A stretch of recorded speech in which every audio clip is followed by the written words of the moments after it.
Hello and welcome to week 11 in History of Psychology. This week and then a couple weeks after this one, it goes a little bit longer, 1 week longer in terms of getting, as opposed to the other classes I'm teaching this semester. But we're going to be looking at Chapter 12, Gestalt Psychology. Now, Gestalt Psychology is often seen as a field of study that arose out of a reaction to the reductionist sort of stuff that was going on up until that time. So behaviorists were bringing everything down to the environment, and the Freudian psychodynamic folks were everything was about natural impulses that we have no control over, and it really started to reduce the notion of where does my sense of choice and my sense of, self-direction and agency play in all this. That was ultimately the outcome. Now, what it grew out of was deep research that was going on in terms of sensation and perception within a German community of psychologists. That was the roots of Gestalt psychology, and it grew from that point to encompass a perspective on all of psychology, not just sensation and perception. And it serves, in terms of the history of psychology, as a whoa moment. Whoa! Before we go any further with this idea, either behaviorism or psychodynamic theory. Let's bring the humanity back into this. And so the schools of thought about this kind of dovetail with the humanists, philosophers, and the Gestalt psychologists. Now, from the perspective of sensation and perception, there was a phrase that arose out of that, and that phrase was, the whole is greater than the sum of its parts. And what that means, I want you to imagine up in the sky, a constellation.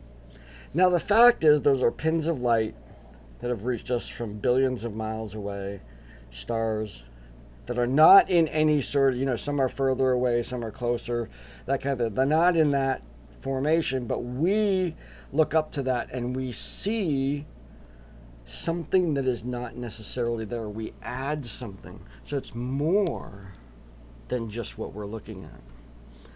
So, using other examples in your own words, in the quiz, I'm asking you to define what it means when we say the whole is greater than the sum of its parts.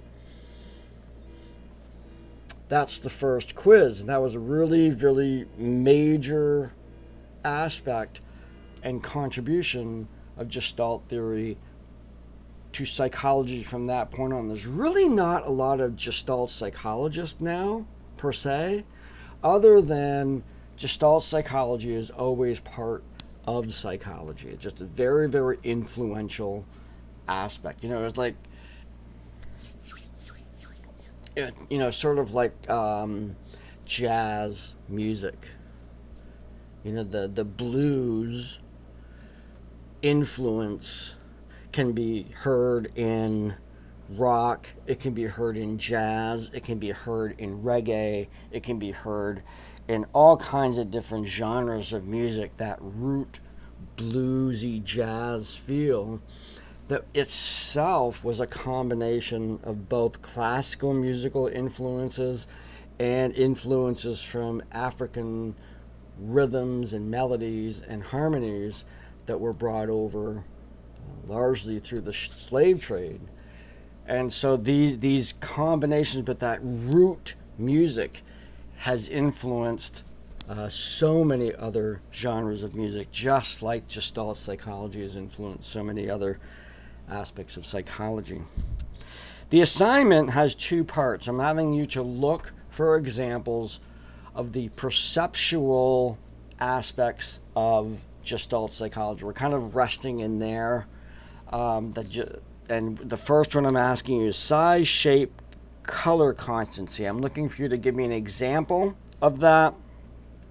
And in the second part, perceptual organization, this is focusing on proximity, continuity, similarity, closure, simplicity, or figure ground. One of those, an example, a picture that you can gather, either take the picture yourself or get it off the web and give it an explanation, just like it says in the explanation of the assignment.